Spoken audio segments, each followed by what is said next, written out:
వెంటనే నలుడు పరిగెత్తుకొచ్చి సేతు నిర్మాణం ప్రారంభిస్తానన్నాడు. అప్పుడు అక్కడున్న వానరులందరూ సంతోషపడిపోయి పర్వతాలు కొండలు ఎక్కి పెద్ద పెద్ద శిలలు మోసుకొచ్చి సముద్రంలో పడేస్తున్నారు. ఆ సమయంలో ఎవరి నోట విన్నా సీతారామ ప్రభువుకి జై అంటూ ఉత్సాహంగా రకరకాల చెట్లని తీసుకొచ్చి సముద్రంలో పడేశారు. మొదటి రోజున 14 యోజనముల సేతువును నిర్మించారు.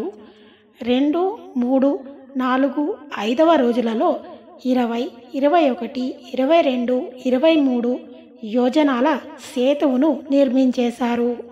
మొత్తం 5 రోజులలో 100 యోజనముల సేతువు నిర్మాణం అయిపోయింది. మీరందరూ ఈ సేతువు మీద ప్రయాణం చేసి ఆవలికి చేరుకోండి అని రాముడు వానరులతో అన్నాడు. అప్పుడు ఆ వానరములలో కొంతమంది సేతువు మీద నడవకుండా సేతువు యొక్క అంచుల మీద నడిచేవారు. కొంతమంది సముద్రంలోకి దూకి మళ్ళీ సేతువు ఎక్కి వెళ్ళేవారు.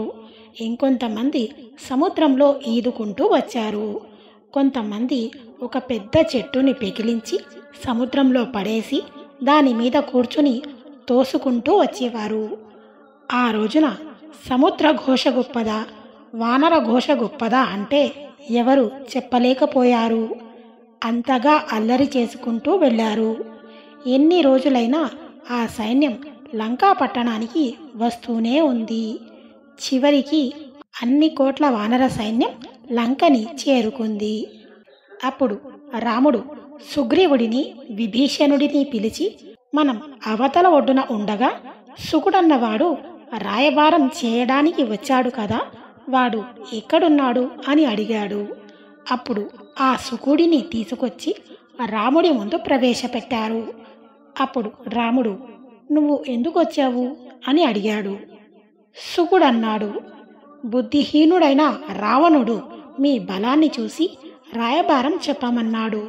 ఇందులో నా తప్పు లేదు. నీ వంటి ప్రాజ్ఞుడు రాయబారిని చంపడు అన్నాడు. అప్పుడు రాముడు ఒక చిరునవ్వు నవ్వి, అన్నీ చూశావా అని అడిగాడు. అప్పుడు ఆ సుకుడు, ఇంకా చూడలేదు అన్నాడు. విభీషణ, వీడిని తీసుకెళ్ళి దగ్గరుండి మన సైన్యం అంతా ఒకసారి చూపించు. చూపించాక వీడిని వదిలేయండి, వెళ్ళిపోతాడు అన్నాడు. ఆ సుకుడు వానర సైన్యం అంతా చూశాక రావణుడి దగ్గరకు వెళ్ళాడు. అప్పుడు రావణుడు రెక్కలు విరిగిపోయాయే అని సుకుడిని చూసి ఎకిలించాడు. అప్పుడు సుకుడన్నాడు, నీలాంటి దుర్మార్గుడు కాదు రాముడు. ఆయన నన్ను ప్రాణాలతో విడిచిపెడితే వాళ్ళ సైన్యాన్ని చూసి వచ్చాను. ఆ సైన్యం సామాన్యమైన సైన్యం కాదు. అందులో అరవీర భయంకరులైన వానరులు ఉన్నారు. వాళ్ళు సముద్రాన్ని దాటి వచ్చేశారు. వాళ్ళందరూ నిన్ను మట్టు పెట్టకముందే నా మాట విని సీతమ్మని విడిచిపెట్టవయ్యా. వానరులందరినీ గరుడ వ్యూహంగా నిలుచోబెట్టారు. శిరస్థానం దగ్గర రాముడు, లక్ష్మణుడు నిలబడ్డారు. హృదయస్థానమునందు అంగదుడు నిలబడ్డాడు. కుడివైపున వృషభుడు, ఎడమవైపున గంధమాదనుడు, వెనుక భాగమునందు సుగ్రీవుడు నిలబడ్డారు. అలా కొన్ని కోట్ల వానరాలని నిలబెట్టారు అన్నాడు. తరువాత రావణుడు సుఖ సారణులు అనే మరో 2 గూఢచారులను పిలిచి వానర సైన్యాన్ని చూసి ఎంత సైన్యం ఉందో లెక్కపెట్టి రమ్మన్నాడు.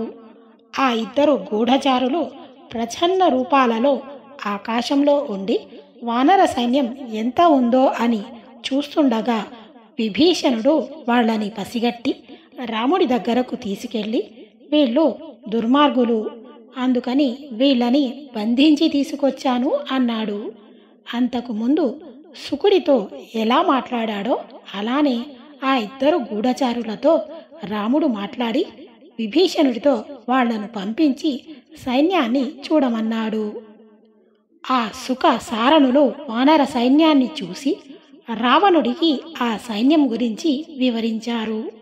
అప్పుడు రావణుడు, వాళ్ళందరూ 100 యోజనాల సముద్రాన్ని దాటి వచ్చేశారు అంటున్నారు కదా, వాళ్ళని ఒకసారి నాకు చూపించండి అన్నాడు. అప్పుడు రావణుడు సుఖ సారణులతో కలిసి ఒక ప్రాసాదం ఎక్కి వాళ్ళలో ఎవరో నాకు చెప్పు అన్నాడు. అప్పుడు సారణుడు అన్నాడు, రావణ, అక్కడ చూడు, అక్కడున్నాడే, ఆయన ధూమ్రుడు. ఆ ధూమ్రుడి తమ్ముడే జాంబవంతుడు. ఆయన అపారమైన పరాక్రమము ఉన్నవాడు. కొన్ని కోట్ల వానరములతో యుద్ధానికి వచ్చాడు. వాడు గట్టిగా పెద్ద పెద్ద కేకలు వేస్తే వాడి నోట్లో నుంచి వచ్చే నాదానికి శత్రువుల గుండెలు బద్దలైపోతాయి. వాళ్ళకి వేరే ఆయుధములు అక్కరలేదు. వాళ్ళకి గోళ్ళు, కూరలు ఆయుధములు. పళ్ళతో కొరుకుతారు, మోచేతులతో పొడుస్తారు, చెట్లు పెకలిస్తారు, పర్వత శిఖరాలని ఊపుతారు, పెద్ద పెద్ద శిలలని విసురుతారు. ఒక్కొక్కడిది 10 ఏనుగుల బలం, కొంతమందిది 100 ఏనుగుల బలం, 1000 ఏనుగుల బలం, 1,00,000 ఏనుగుల బలం. కొంతమందిది ఎంత బలమో చెప్పడం కుదరదు. ఇందులో ఇంకా ఆశ్చర్యమైన వాడు ఇంకోడు ఉన్నాడు.